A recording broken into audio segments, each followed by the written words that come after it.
Dad, are you done working? It's like that. And I'm always like, yeah, man, I'm done. I'm done for the day. Oh, yay! You want to play with me? And that's the brunt of our relationship. I think you're going to make some mistakes. Probably going to think you suck shit as a dad every now and then. Lord knows I do. But you don't. You're doing your best. Just keep showing up for the kids, man.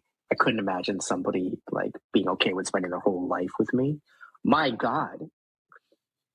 Why?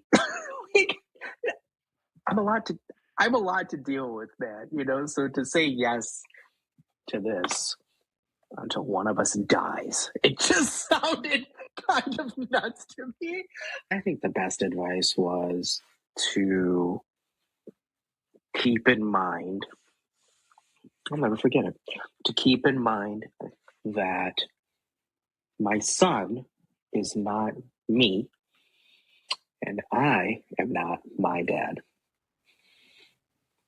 Very different people, and that's okay.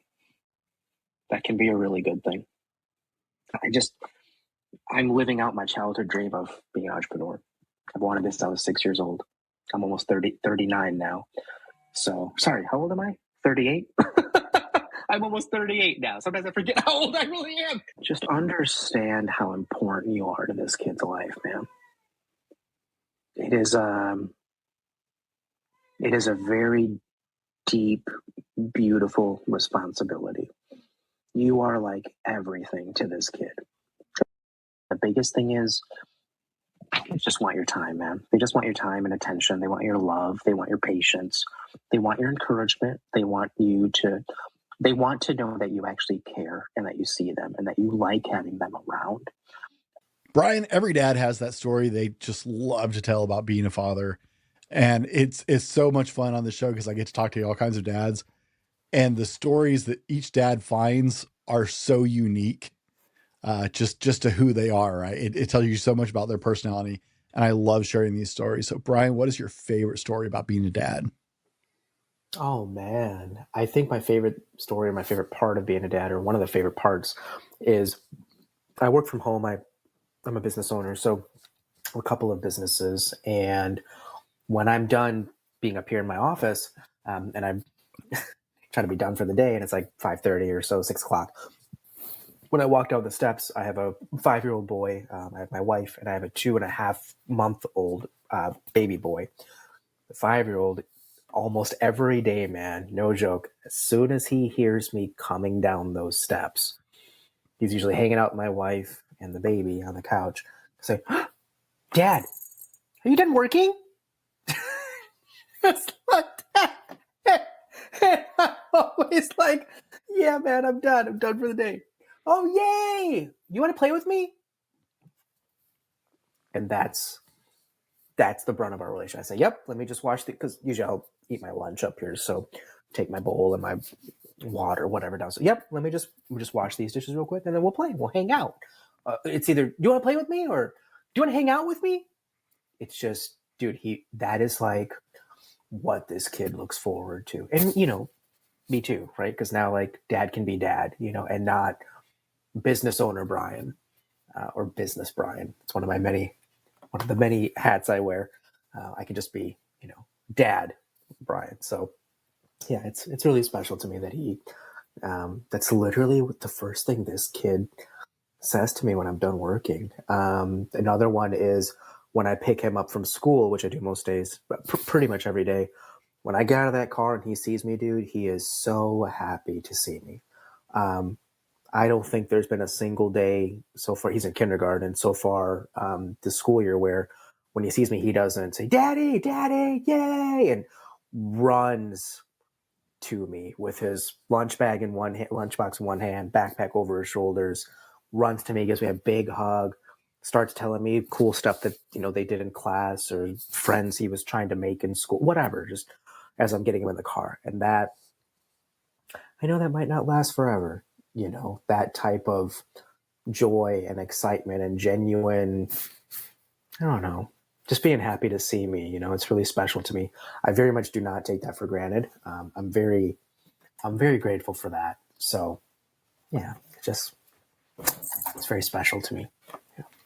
Oh yeah, man. That doesn't get old. And you just hope you, right, as a parent, you're like, I know that's not going to stick around always. They're not always going to be like, it's dad, right? So dude, you got to like take as much of that as possible.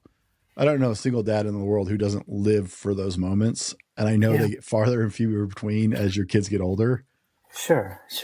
Yeah. For now, I'm like the kid's superhero, for now. When he gets older, the superhero will start to change or be other people, such as his best friend, maybe his girlfriend, a teacher, a boss, a coach, a teammate. I don't know, somebody he volunteers with. I have no idea. He's going to meet so many different people that are going to have different ways of impacting him for the better or for the worse. It's not just going to be me and my wife, so just, like I said, I don't take it for granted. And I'm very grateful that he feels that way about me.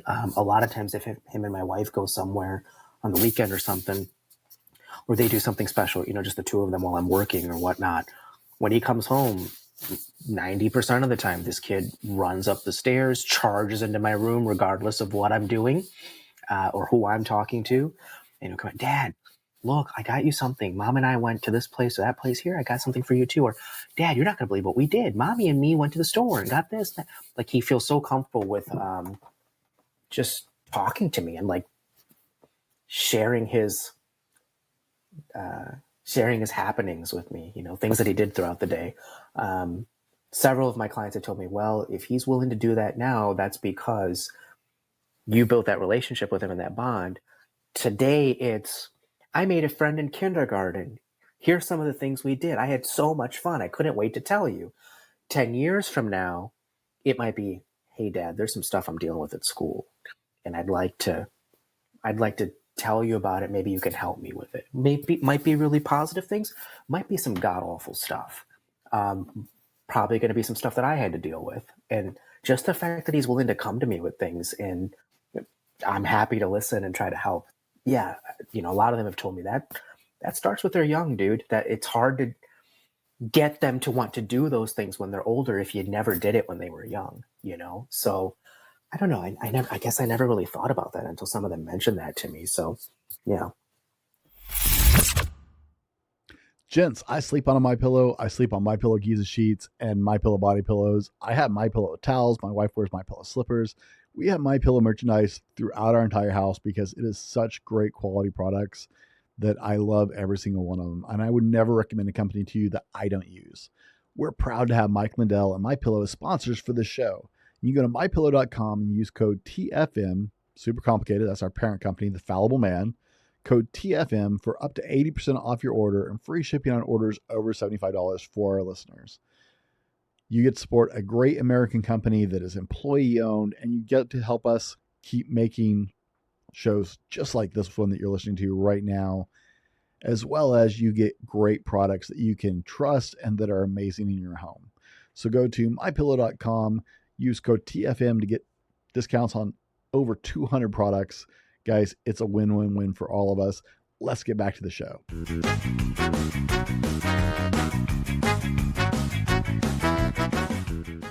Welcome to the Dad Hat Shenanigans Podcast, the unfiltered truth of being a dad.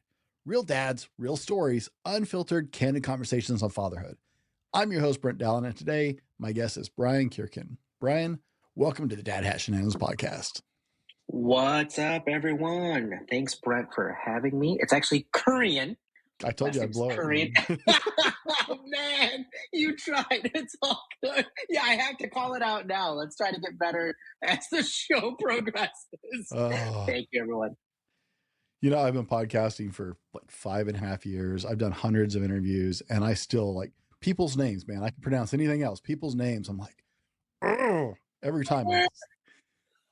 I really blow it on the really easy names. The names you're like, Smith, something like super simple. I will find a way to screw that up. I don't know what it is, like kryptonite as a podcaster.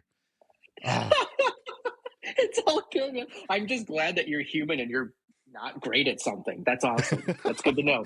That's a long list. We can do that off camera. I'm not great at Same. but... We'll do that offline. That's great. Oh yeah. That'd be a long conversation. Brian, you got a Baltimore Ravens hat on. Are you from Baltimore, or tell us the story about the dad hat? No. So thank you for asking. I'm one of these weirdos. So I'm not from Baltimore. I grew up in the Metro Detroit area. So I'm from Detroit, Michigan. Growing up, though, I don't know what it was exactly, man, but ever since the Ravens became the Ravens, when they were moved from Cleveland and became the Baltimore Ravens, man, I've just been a big fan of a lot of the players that they've drafted. I love their overall culture. This year has been an absolute nightmare for me. I don't know what in the world is wrong with this team. They seem to absolutely suck at everything and every phase of the game. It's kind of embarrassing, but I'm loyal. I digress. When they drafted Ray Lewis, Ed Reed, Terrell Suggs, Haloti Ngata, Peter Boulware, Chris McAllister, I mean, a lot of these guys, they're like so incredibly tough and hardworking and talented. I was a big fan of Brian Billick, the coach during the first Super Bowl run. John Harbaugh, been a big, fan of his for a while. These last several years, he's kind of driven me nuts with his just overall. I don't know what it is with this dude. Just kind of not making changes and adaptations when he knows things that are happening around him that are not working. He just kind of says, we'll figure it out. And you haven't been figuring it out. So long story short, the Ravens' personality overall and culture seem to always vibe with me and my personality and the way I do business and try to live my life. So I've just always resonated with that team. And I've been following them pretty much since the early days, right? So don't get me started. That's why you see the Ravens hat. So. Could be worse. I'm a Cowboys fan. Oh God. Sorry. Go ahead. I know. I just said it out loud for the record. Yes, I've been a devoted Cowboys fan my whole life, good, bad, or ugly. Sure. And usually that's bad and ugly, but sure. So in the '90s, it was terrific. Y'all were the team of the '90s, man. Right? Exactly. In those were key years for me growing up. So I'm sure that's part of the reason my whole family's Texans. So I'm sure I latched onto that during that aspect. It was the right time period. And that was where the family was from. But yeah, I'm 45 and they haven't done anything in years worth talking about. So you're doing well compared to me. We've had one bad year that besides this year, there was a year, I think, several years ago, they didn't even make the playoffs. I think they were like 8-9 that year. And that was a year they just had 1,000,001 injuries. It seemed like the whole team was injured. So every win was hard to come by. Still had, 50 year.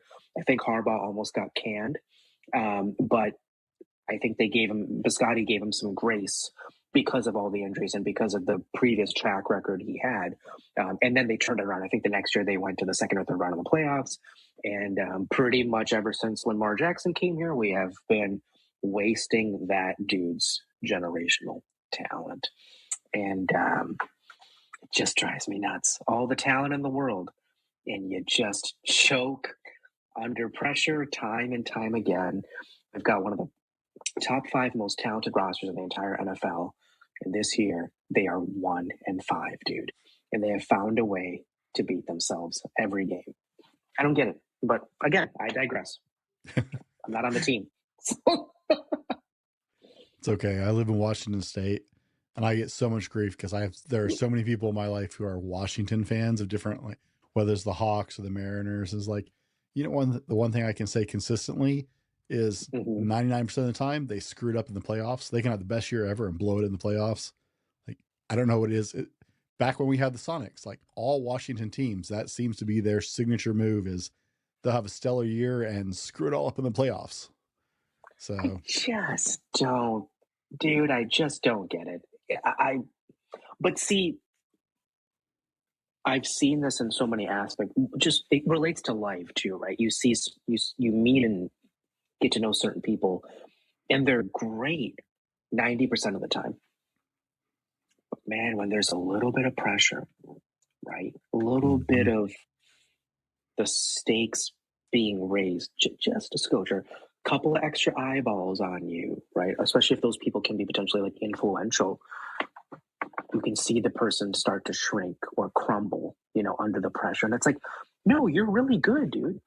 You just played great yesterday. You showed up at the meeting with full confidence. You show your skills. You're taking great care of your business, et cetera, et cetera. Then it's like there's a little bit of pressure, and now you're like folding. Wait, but you're the same person. What is happening here? And so you see like that.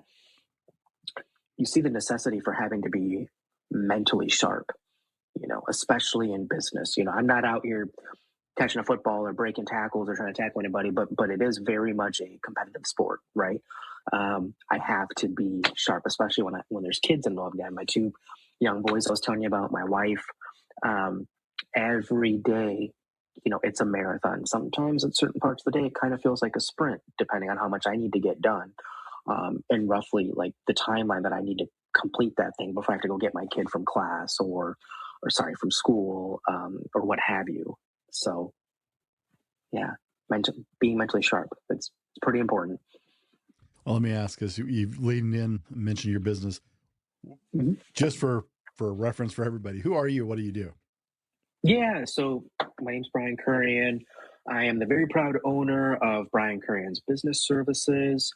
We provide premium ghostwriting to entrepreneurs, industry experts, soon to be celebrities and athletes. I'm working on that next as well, as far as growing the portfolio of folks we've been able to help. Typically, we ghostwrite books for folks, so memoirs, autobiographies, business-oriented books. I'm even working on a couple of fantasy novels for a couple of our clients. That's been interesting. And we can pretty much ghostwrite and edit any type of sales or marketing content you can think of. But the books have been the biggest pillar of what we've been doing, and they're like my favorite things to do. Honestly, I get to build the deepest and strongest type of relationships with the clients when I'm helping them with their book, naturally, because it's a big process. I also end up doing a lot with consulting. So because of my corporate background, and I've also worked for like 7 different startup companies too, a lot of folks will end up using me for some sales training, business consulting, helping with their launch or sales or marketing strategy, etc. I've done a lot of that over my career. So now in my business, folks will end up kind of up-leveling, with something like that when they learn that I've actually done that before, and I don't just do premium ghostwriting. So when they see that I'm capable of handling that too, they'll end up kind of leveling up with me. Mm-hmm. Brian, you said you have a 5-year-old boy and then an 8-month-old. Is that right? No, 2.5-month-old. Oh, sorry. Yeah. Boy or girl? Boy. I got 2 boys. 2 boys. Okay.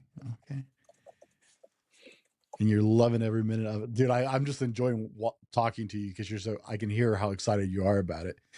What was the best advice you got about becoming a dad before your first son was born?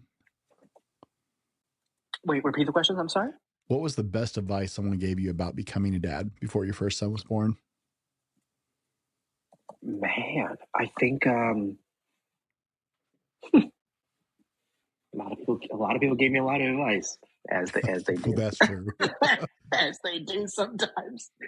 I think the best advice was to keep in mind, I'll never forget it, to keep in mind that my son is not me, and I am not my dad. Very different people, and that's okay. That can be a really good thing. The relationship that I work on building with him, I get to build it the way I want to. And he gets to receive it however he wants to receive it, and respond in whatever way feels good to him. I never forgot that. I'm surprised I'm already going here, but it just feels like the right time to go here. When my wife and I, shortly after we got together, and we were thinking about getting married and kind of talking about it, I confided in her that one of my biggest fears, growing up. I never thought I'd ever get married. Honestly, I never thought I'd ever get married. I didn't think it was for somebody like me. I couldn't imagine somebody like being okay with spending their whole life with me. My God, why? Like, I'm a lot to deal with, man. You know, so to say yes to this until one of us dies, it just sounded kind of nuts to me. I was like, man, I'm just focused on my career. All I ever wanted was to have businesses anyway, since I was 6 years old. True story. Just wanted to be a business owner. Just wanted to be able to do my own thing. Wife and kids, probably not realistic for someone like me. The kids thing was a little bit deeper for me. I never really thought I wanted to have kids because, well, I didn't want my kids to end up having the type of relationship with me that I had with my dad for a long time. It's not something I would wish on anybody, honestly. And so, you know, I told her, I was like, when we were talking about getting married and starting a family, I said, why, why would you want to have kids with me, dude? Like, I don't know the first thing about what it's like to be a present dad, you know, loving and affectionate and encouraging and supportive and all this stuff. I don't even know where I would look to learn how to do that. And I don't want to screw up some innocent kid's life, you know, because they got to deal with me, you know, because they got stuck with me as their dad. I wouldn't wish that on anybody, you know. I don't think I can. I don't think I can do it. And she's like, "Oh, you're gonna be a great dad. What are you talking about?" I said, "What? Why did you say that? I just told you my fear. You know, like why are you saying I'm gonna be a great dad?" She said, "Because you're gonna know all of the things that you would have appreciated, you know, as a kid. So you're gonna end up being to this kid what you always wish you would have had. So you're gonna end up being a great dad in your own way to our son or daughter. You'll know all the right things to do." What? I never thought about it like that. That's actually kind of spiritually liberating. Maybe I can do it then. Maybe I can do it. I'm open to it. And it turns out, yeah, I just do what I think feels right. And it's worked out okay. I make a lot of mistakes too. You know, again, I don't know everything. I'm trying to do what I think is right. But yeah, that was one of my fears, you know, about having kids. Just didn't want what me and my dad have. So, yeah. I talk to a lot of dads, Brian, and I find there's two scenarios, right, with men who did not have a great dad on their own, right? Whether that was he just was a complete horrible person, or he was just absentee because he was always at work and always doing or whatever, right? Whatever That was my dad. unhealthy part of the relationship was. And I've talked to a lot of men. What I find over and over again is you have two outcomes. You have the father who becomes his father and just is completely detached and is a horrible dad himself. Or it tends to produce a lot of great dads because they looked at their life and went, this is everything I don't want to be for my kids. And I'm going to do it better. I'm going to be the dad that I wanted to have. Sure. And it really says a lot about a personality, right? It's the same kind of information you get about somebody with, you know, you can have two brothers that grow up in the same household and dad's a raging alcoholic, right? Yeah. One of them's probably going to become a raging alcoholic and the other one will probably never touch a drop. Yep. Right. And you'll have two different splits from it, but it's usually that extreme when you get into those scenarios. So it was always interesting to run into those dads who are like, you know what? My dad wasn't great and I'm not going to let that keep me from being a great dad. I'm going to become that dad. I think it forged some really great fathers along, as horrible as it might have been living through it at the time.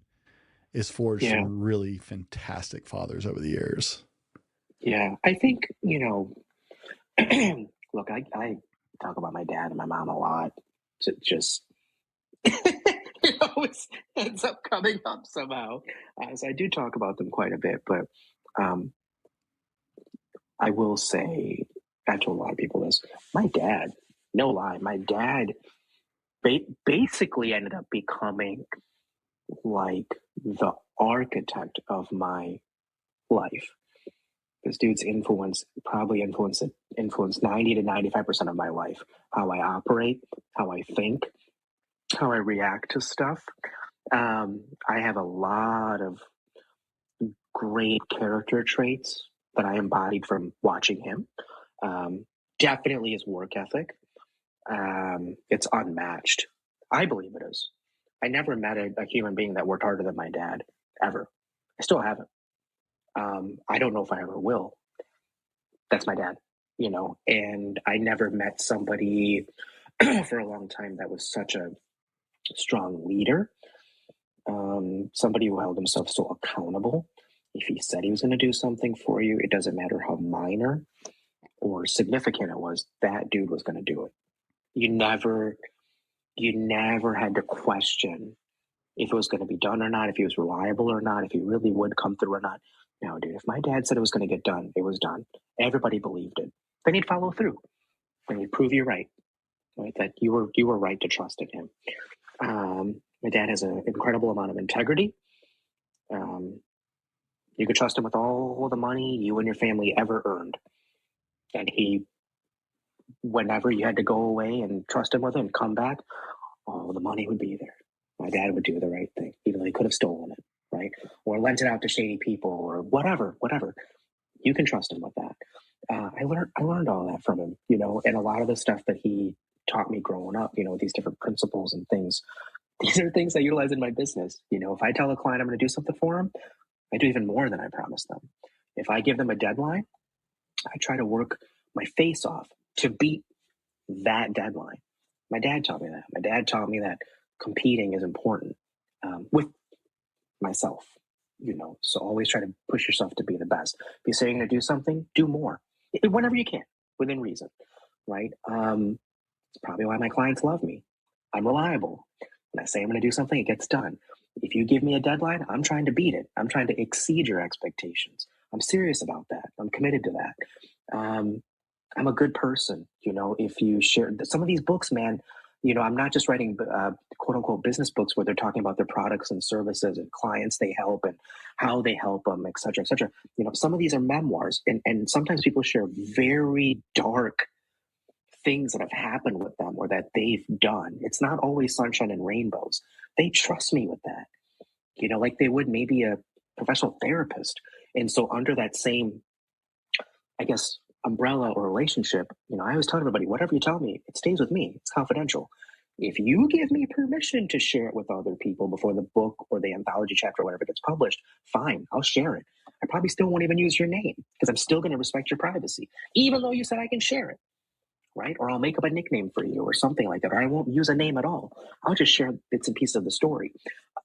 It's special, having that type of integrity and that type of trust and accountability. Those are like the pillars of my business, businesses. I have two businesses.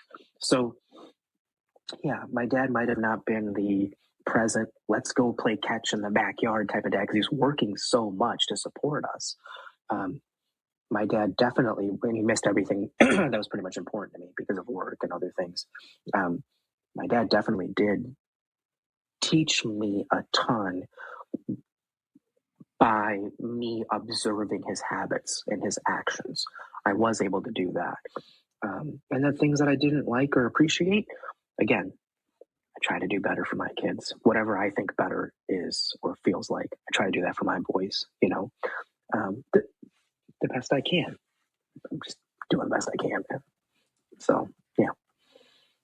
Brian, how do you take all that, right?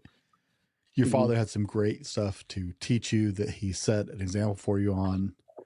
How do you take all that now and go, okay, that is amazing, and it's leading my businesses and helping me be successful in that, and then integrate that into your life, into balancing actually being a present dad and setting a good example for your kids? Well, I have learned the hard way that my competitiveness, and my ambition have apparently always been very much a double-edged sword. When I would wield it properly or effectively or intelligently, man, I was able to accomplish some pretty lofty goals for myself, for somebody like me and where I came from. When I would get a little too extreme and a little too reckless, I would end up hurting myself. My relationships, my health, physical and mental and spiritual. I have to be real careful. I think one of the things that I've learned is that ambition is a beautiful thing. Competitiveness is a wonderful thing as well. But it's been important for me to learn how to trust others. I've been building out my team, getting more strategic partnerships in place. I don't try to do everything myself anymore. And it has changed a lot of things in my business, in my life. I haven't become less ambitious or less competitive. I've just learned to trust more people, the right people. They have to earn my trust, mind you. And I try to show that to my boys. If there's anything you want to go after in life, a goal, a person you want to meet, something you want to do, something you want to learn about, my very deep desire is that they can look at me and see that they can do anything they want to do in life. They don't have to own a business or go into sales or any of this stuff. I don't know what they'll be interested in when they get older, but whatever it is, I very much want them to have the confidence that they can do it. I launched this business 4 days after my third layoff. I was dealing with my third layoff in like 2.5 years, man. I had no money, no nothing. I had like $5,000 in savings that took me several years to piece together. I had a credit card with like $1,000 left on it that was open.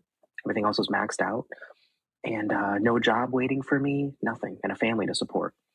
Here I am, over 1.5 years later, still doing this business full time. One business turned to two. One child turned into 2 children. So there's more pressure, more responsibilities. And I'm doing it. I'm about to hire a full-time premium ghostwriter and copy editor. He starts with me in a couple weeks. We're growing. I need his help. Right. So now I'm going to be supporting him and his family. I can't wait. Yeah, anything's possible, man.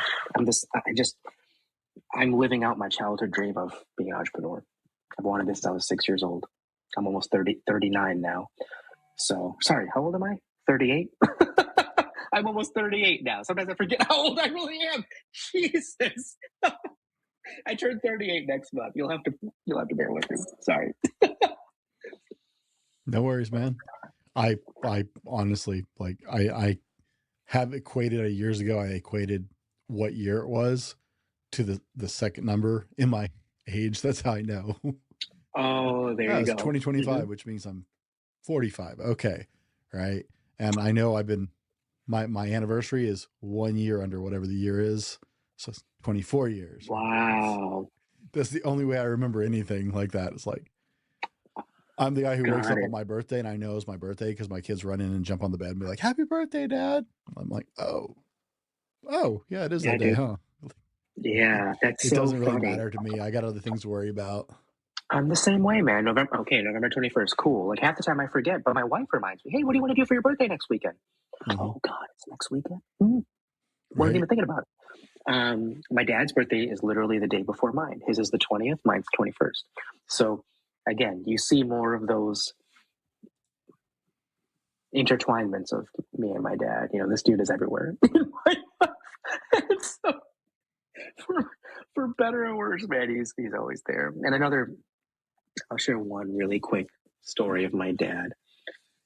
One time in my foolishness, I was 17, almost 18. I just got my license a few months ago. I was working at a place called CompUSA, one of the best jobs I've ever had, even to this day, 20 years later. I was driving a Volkswagen Passat, a green Volkswagen Passat. It was my dad's old car. He was gracious enough to give it to me so that he could get a different car. And he said, "Look, it's paid off. You don't have to worry about it. Just please take care of it." Right? You take care of the gas, you're going to pay the insurance, etc. Okay, cool. I'll take care of it. Thanks for the car. And I don't take care of it. I'm driving to work one day. This has been months now. And I know the brakes need to be changed because it's getting harder and harder to slow down. Like, I'll do it later. I don't feel like spending money on that. Who cares? Do it later. I hold it off. And I keep pushing it off like an irresponsible idiot.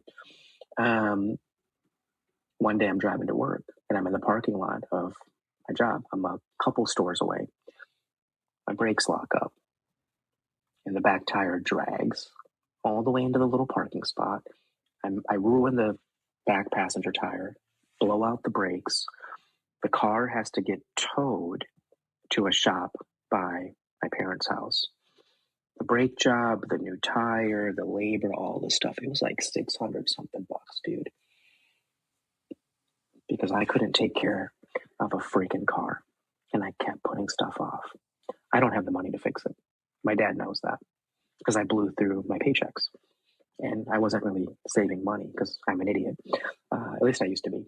My dad puts it on his credit card, fixes the car up, gives it back to me, and says, well, he said a lot of things I'm not going to repeat here. But one of the things my dad said was, I hope you learn from this because I'm not doing this again. I said, I got it.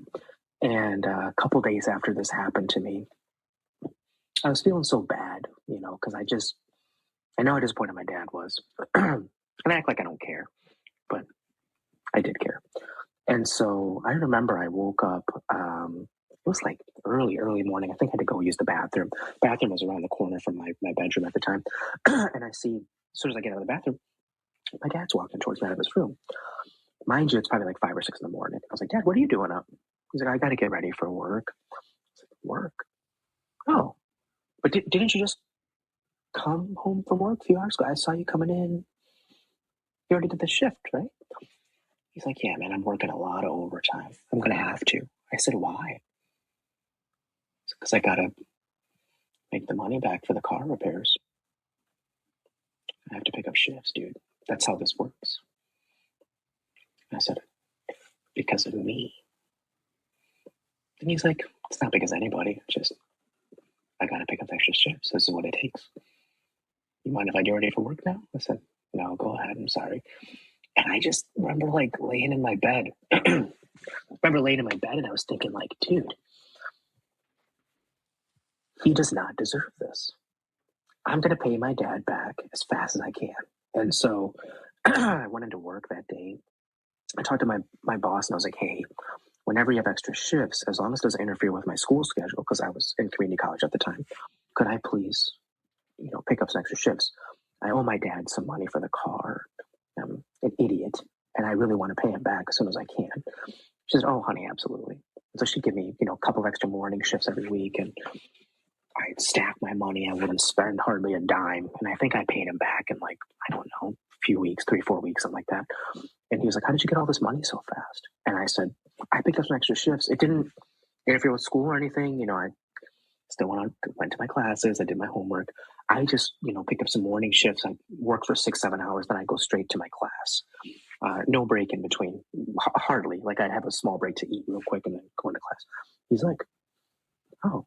I was like, yeah, I just wanted to make sure you had all the money back as soon as possible, and I won't screw up like that again. I'm sorry, and I think in that moment I got an ounce, maybe 1.5% of my dad's respect, because I manned up, and instead of just expecting him to bail me out and just saying, yeah, not really my problem, thanks for working the overtime. I just wanted to make it right, because my dad didn't deserve to have to work harder for my stupidity and my irresponsibility, and that just the way his face looked, man, when he told me that he was picking up extra shifts and trying to get the money back for the car repairs and stuff. It haunted me for a little while, honestly, because it's I don't know. I just felt like I really hurt him, or I just made his life harder than it needed to be. I never want to do that again. So at least not intentionally. But yeah, sticks with you. Ever wonder what really happens behind the mic? When the lights go off and the polished show ends, well, that's when the real story begins.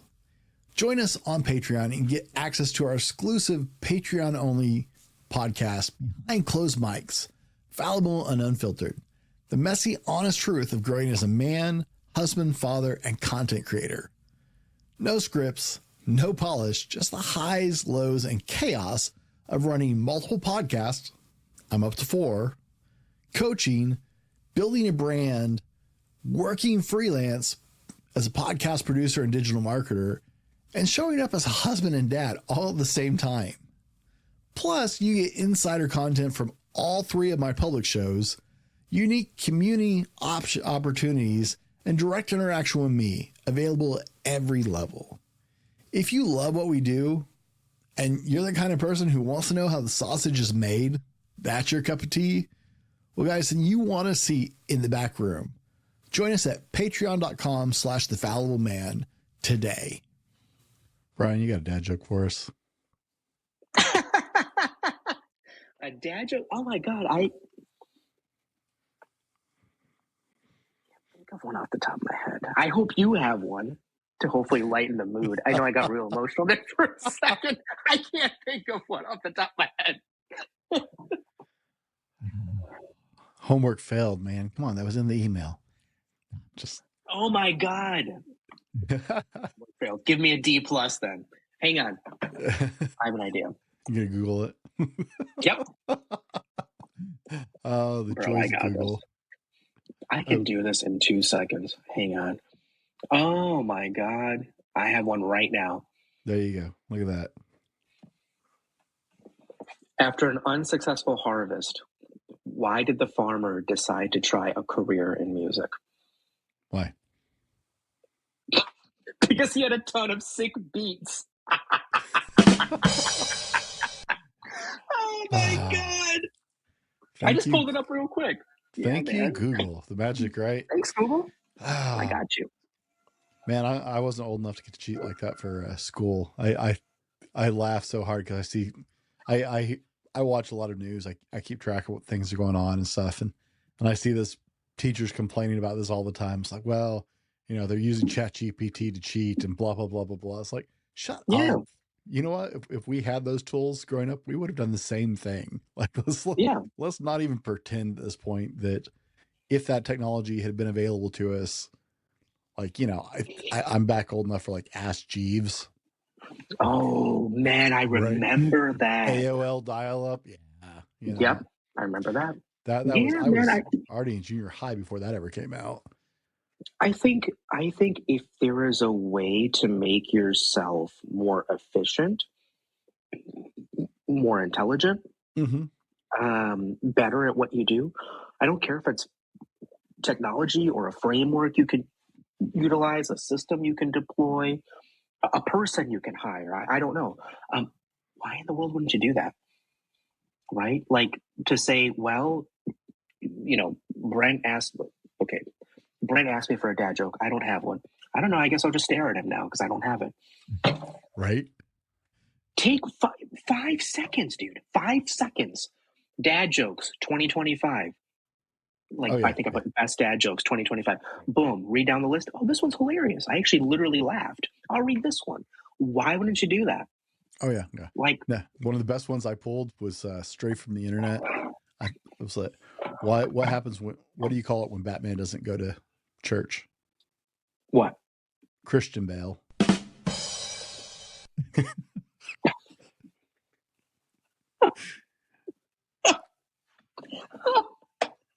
Right?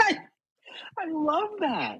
If you can't come up with something than just that, right? You have it. It's so funny to me because we're at this weird. We've got I've got a lot of respect for teachers, but at the same time, it's like, I get it, and there is a point where kids need to learn. We homeschool, so kids have to learn critical thinking skills. I think if you let them supplement too hard with some of the current stuff, yeah, you can derail that before it becomes really ingrained and embedded. Yeah. But there's a difference between letting them use all of it and letting it override their own thought processes, right? You gotta have the best of both worlds, because AI is here to stay, right? Everybody, the internet's the fad. The internet's the fad. Shut up! You are so stupid. People miss that so hard, right? AI is not going anywhere, and so Nope. it's like, yes, we need to teach them critical thinking. We can't let them use Yep. that for everything, but we also have to teach them how to use it responsibly, because you can't get a job in some industries anymore without knowing how to use AI. Some sort of AI. Yeah, and I tell everybody, like, don't let AI think for you. Hello, you have a brain, you have a personality, you have experiences. Lean on that. But I love using AI, and I tell everybody this: use it to help you flesh out your ideas. Oh yeah. Sometimes, a client will bring something to me, and I'll come up with a couple of ideas myself, but then I'll run it, through AI and be like, hey, here's a couple of things I thought of. Are there other things that a top consultant, would probably share with the client that maybe I'm missing the boat on? I just can't think of right now. Mm-hmm. And I'll share, 2, 3, 4, 5, 6 other things. And I'm like, wow, I didn't think about that in the moment. Maybe if I would have had another 2, 3, 4, 10 days, I would have slowly started thinking about those ideas and I could flesh them out and build it. But look, they're right here. Okay, now, expand on these points. Think Right. like a top 5% consultant, right? Like, and give me an action plan. And then, okay, wait, I can add some to this, because at one of my old jobs, we tried this and it worked really well. Hang on, let me slice and dice this. Let me add. So I'm not asking it to do the work for me. I'm asking it to build on me and my brain and how I would approach something, right? Mm-hmm. And that's the way to do it, dude. That's what this technology is here for. Don't think for me and then me just blindly say, well, that looks good. Yeah, I love these rocket ship emojis. I guess I'll just copy and paste and give it to my client. No, dude, why would anybody need to pay me for that? They can do that themselves. Where I come in is my own special seasoning and expertise and work experiences, things that I've learned along the way, that this thing hasn't done. It's not me. It's just pulling from different places on the internet and trying to drag and drop here because it thinks that's what I want to know. Mm-hmm.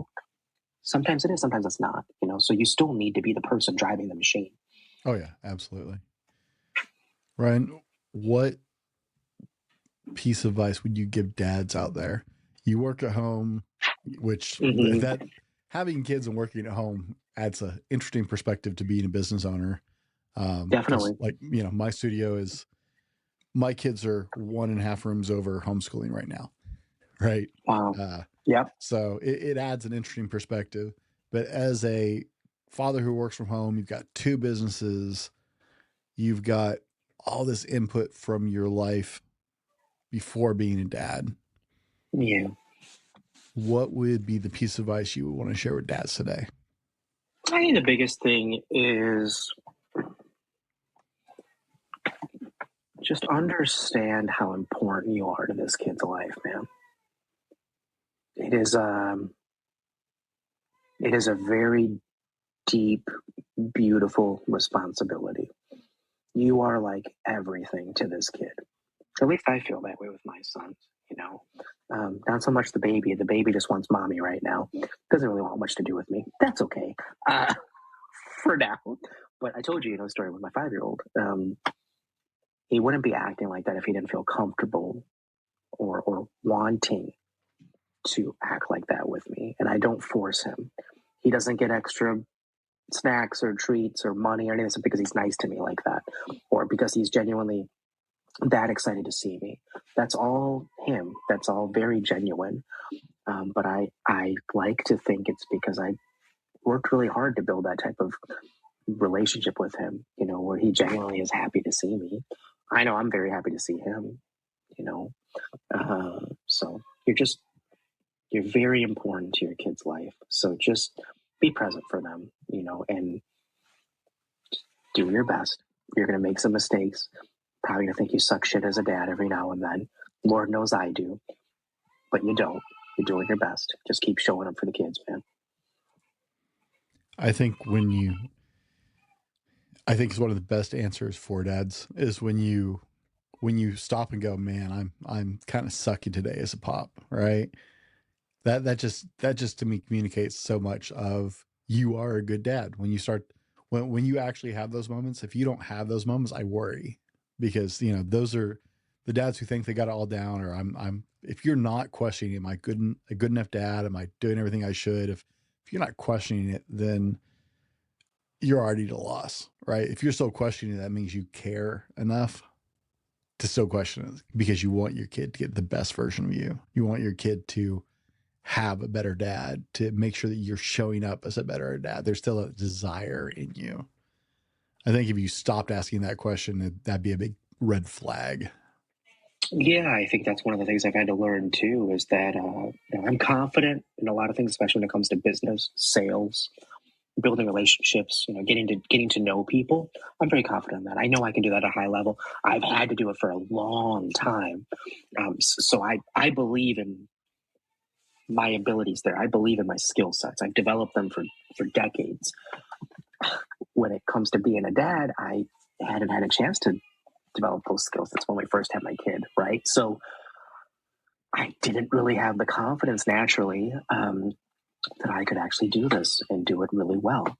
So be forgiving, be gracious with yourself, do your best, just be patient. Again, it's not easy, man. And it's easier said than done, for me too. But it's just stuff I've learned about myself is you're going to be okay. Just be patient, try. Again, the biggest thing is they just want your time, man. They just want your time and attention. They want your love. They want your patience. They want your encouragement. They want to know that you actually care and that you see them and that you like having them around. And if you can make them feel that way, they'll show you that they like having you around. And you can build a relationship together and figure all that other stuff out, as you go. But just being there for them, I think that's everything. I love it. Brian, if someone is looking for your services as a ghostwriter, if someone's got that book that's been sitting on their mind, like, man, one day I'm going to put this together. One day, because guys, it's a lot of work. If they're looking to go that route, where's the best place for people to connect with you? Yeah, I always tell everybody, all my authors or first time authors, one day can be today. Doesn't have to be 5 years from now or 2 months from now. I think it can be today. It's just take the first step.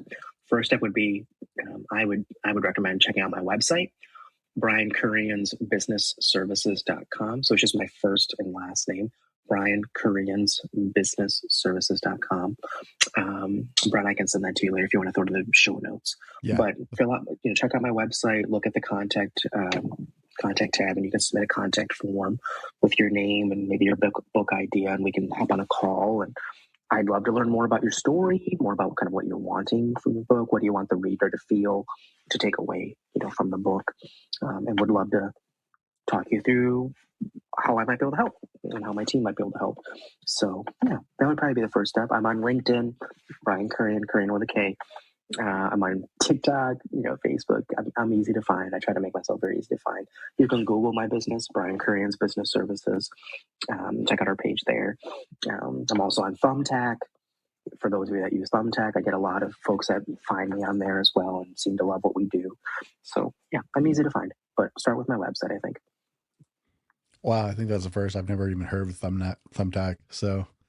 Oh yeah, it's terrific, man. It's typically before I learned about it for my copywriting and ghostwriting stuff that I do, typically a lot of folks would use Thumbtack to like hire a handyman or someone to move something. It'd be like random, like manual labor type of things. But then, as it turns out, there's folks who post for their business consulting services, marketing, copywriting, sales training. I was like, oh, my buddy told me about it and helped me kind of figure out how to set up my profile. And I was like, you think I can do okay on here? And he owns a business where he does professional photography and videography. He does pretty well on there. He's like, dude, if I can do this with your skill set, you can do it too. Just get a page going, get matched up with people. And so I have. It's been awesome. It's a great platform too. So.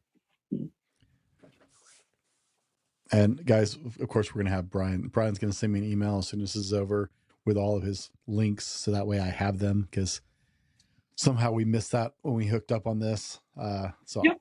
But we will have those in the show notes by the time it comes out. I promise you guys.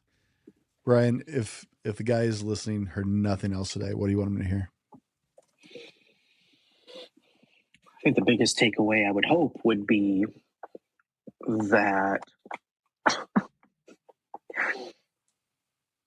if I can end up building a terrific relationship with my kids, so can you. I had to learn how to do it. I'm learning it every day. If I can do it, so can you. Because I'm telling you, I try not to break down and start sobbing because that's embarrassing. But I had very deep fears about this, man. It's not a joke. And I'm not like trying to exaggerate or anything and make it, sound better for the show. I never saw myself getting married. I never saw myself having kids. That was probably one of the biggest insecurities I ever had. I never wanted any of this because I didn't want my kids to have that type of relationship with me that I had with my dad for so long. Sometimes still do. I